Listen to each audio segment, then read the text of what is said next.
Get out and congratulate themselves and congratulate the Canucks on what was a fabulous run to the Stanley Cup. But then, of course, it got out of hand. We have some fresh pictures from you of when the Riot squad moved in at the corner of Robson and Thurlow. Let's take a look at that now.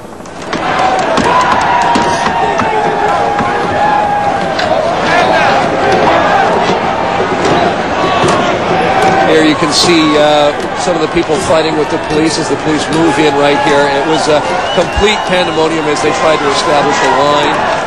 Shortly after this, the tear gas came up, and I'm telling you, getting hit with tear gas is not a fun thing. It cleared the crowd for a moment, but they didn't seem to want to leave. You can see the police moving and establishing a line here. This is at the corner of Robson and Thurlow. This is about, I'd say about 9 o'clock tonight. I'm sort of lost track of my time. About 9:30, this all really started to go crazy.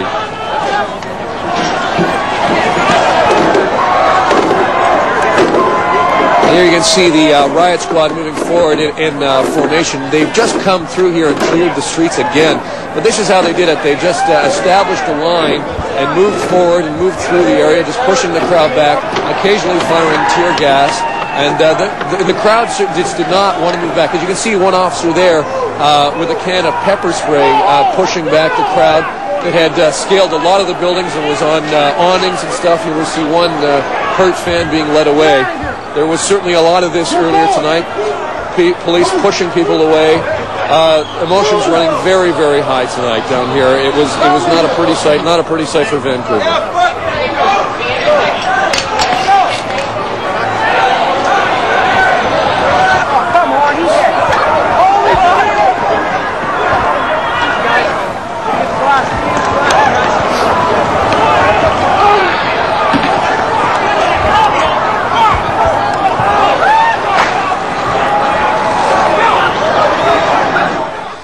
So it was not pretty, some of those pictures that we saw earlier tonight. John Shorthouse, we were up here on the roof when that tear gas canister went off right below us, and it seemed to not get fired out, and it just sort of landed in the police's feet, and the gas just blew up this way.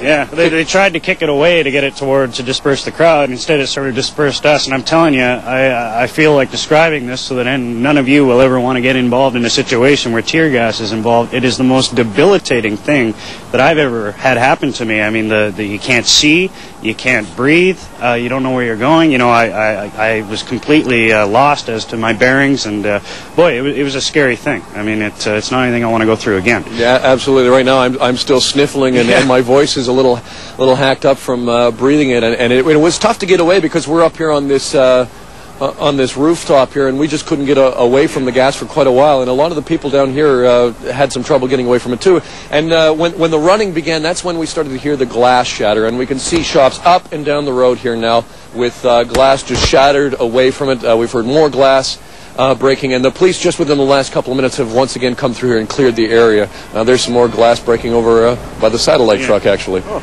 that's great. This may sound weird coming from a sports page host, but we're just getting word that there's some looting now at Robson's Cycle.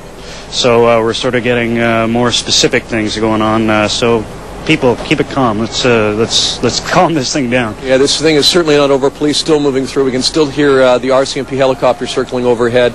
Once again, as we told you before, we just had reports of looting around the city. About 60 people reported looting at Seymour and Georgia.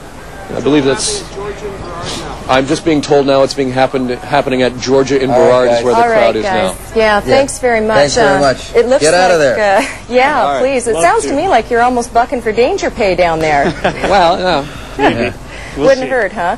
Yeah. Well, that's too bad. I knew there was going to be a lot of tears around Vancouver tonight, but that's not quite the way I anticipated. You know, the sad thing about this is that Saturday night when they won Game 6 had all those people down there, and it was reported that there were, say, 10 arrests. Yes, which is amazing. Yeah, and now we've really taken a step backwards here. Last year when the Habs won the Cup, there was all this they won the Cup and there was all this rioting. And we all watched it in disgust. Yeah, in disgust. And this is really, really unfortunate. This has sore loser written all over it. And absolutely. I guess we can no longer call Rangers fans the biggest idiots in the world, unfortunately. Yeah.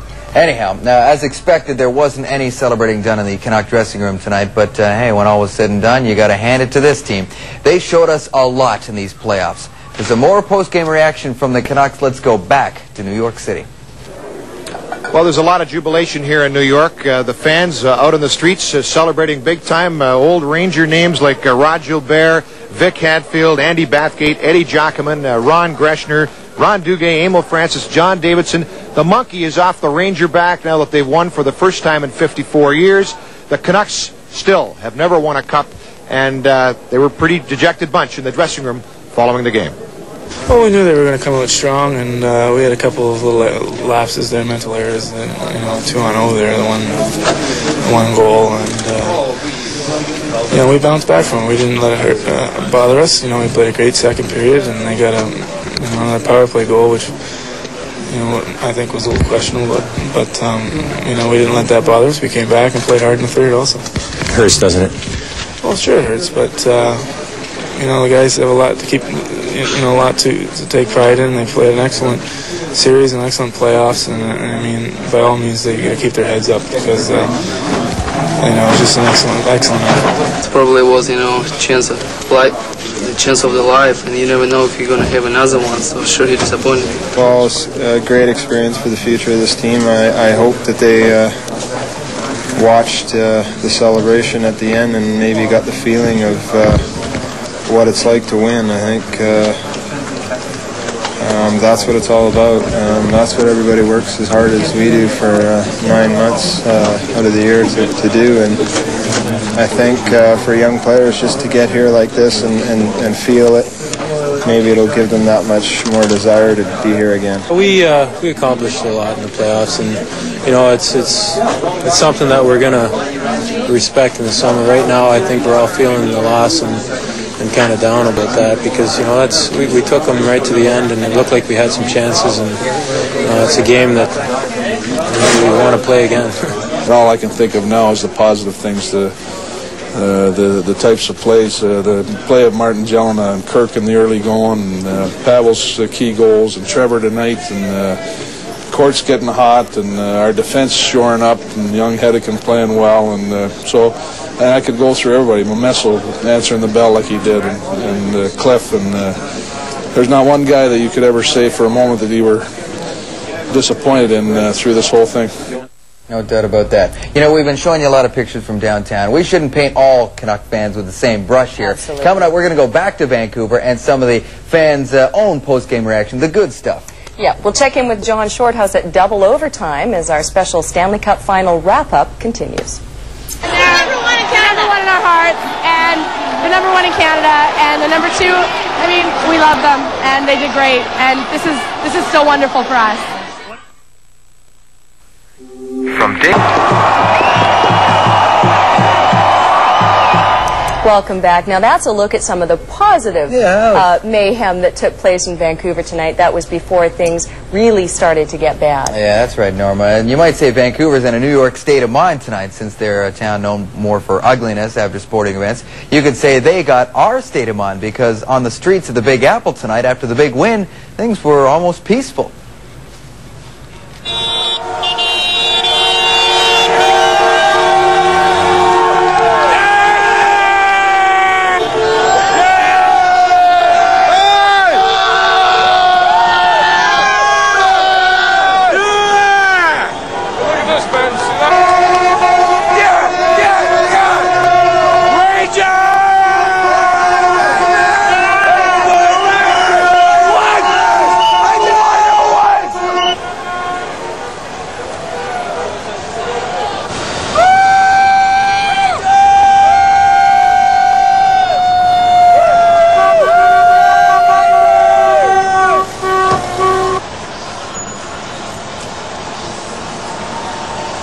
You're right. It looks like Vancouver there. They're having a good time. They're having a great time. We were so close, Norma. Jeez. Yeah, we were.